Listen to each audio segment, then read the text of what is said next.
పోతన భాగవతము మధ్యావతార కథా ఫలశ్రుతి. శృతి అంటే వినడమే ఫలము, అయినా మనం తెలుసుకుందాం. ప్రళయాంభోనిధిలోన మేన్మరచి నిద్రంచెందువాణీసు మోముల వేదంబుల కొన్న దైత్యుని మృతిం పొందించి సత్యవ్రతం డలరన్ బ్రహ్మము మాటల తెల్పి సర్వాధారుడై మీనమై జలదిన్ గృంకుచు తేలుచున్ మెలగు రాజన్మూర్తికిన్ మృక్కెదన్. ప్రళయ సముద్రములో మయమరిచి నిద్రించే బ్రహ్మదేవుడి ముఖాల నుండి వెలువడిన వేదాలను దొంగిలించిన దుష్ట రాక్షసుడిని సంహరించి సత్యవ్రతుడు సంతోషించేటట్లు బ్రహ్మస్వరూపాన్ని తెలిపి అన్నింటికీ ఆధారుడవు అయి మత్స్యావతారంతో సముద్రములో మునుగుతూ తేలుతూ సంచారం చేసిన ఆ మహావిష్ణువుకు నమస్కారం చేస్తున్నాను అని ఈ పద్య భావము. ఈ విధంగా యోగీంద్రుడు పరీక్షన్ మహేంద్రుడికి చెప్తూ ఉన్నాడు అని ఈ పద్య భావము. రాజేంద్ర దైత్య దానవరాజ మహాగహన దహన రాజస్తుత్యా రాజావతం సమానిత రాజధరార్చిత గుణాఢ్య రాఘవ రామా.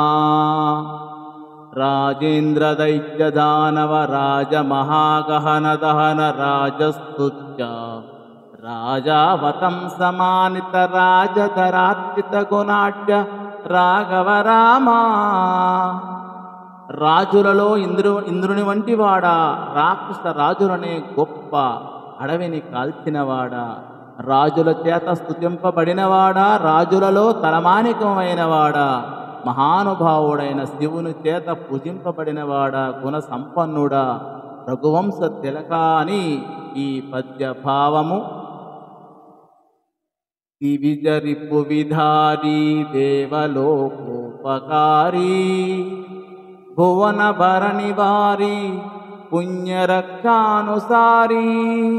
ప్రవిమల శుభమూర్తి బంధు పోష ప్రవర్తి ధవళ బహుళ కీర్తి ధర్మ నిత్యానువర్తి.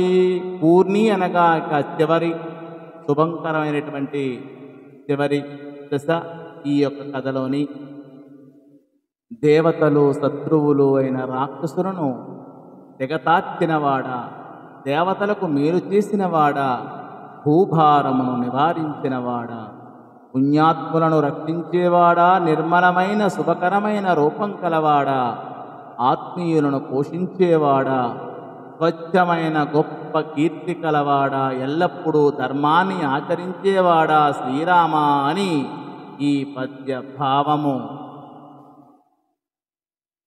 ఇది పరమశివుని దయ వల్ల కలిగిన కవితా సౌందర్యం కలవాడు, కేసన మంత్రి పుత్రుడు, సహజ పాండిత్యుడు అయిన పూతనామాత్యుడు రచించిన శ్రీ మహాభాగవత పురాణం అనే మహాకావ్యంలోని అష్టమ స్కంధం.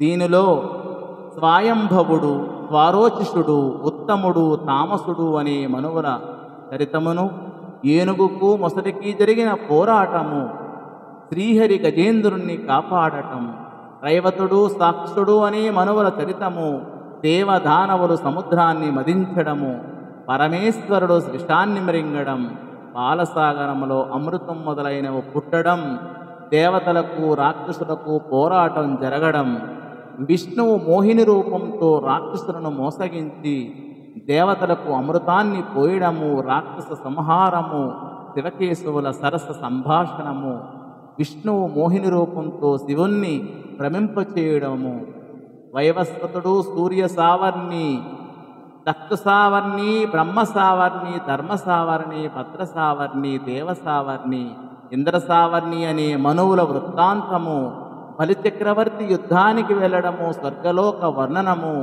దేవతల పలాయనము, వామనావతారము, శుక్రాచార్యుడు బలిచక్రవర్తుల సంభాషణము, వామనుని త్రివిక్రమ స్ఫురణము, రాక్షసుడు స్థలానికి వెళ్ళడము, సత్యవ్రతుని వృత్తాంతము, మత్స్యావతార చరిత్రము అనే కథలున్నాయి. ఓం నమో భగవతే వాసుదేవాయ. ఓం శాంతి శాంతి శాంతి. సర్వే జనా సుఖినో భవంతు. స్వస్తి. ధన్యవాదములు.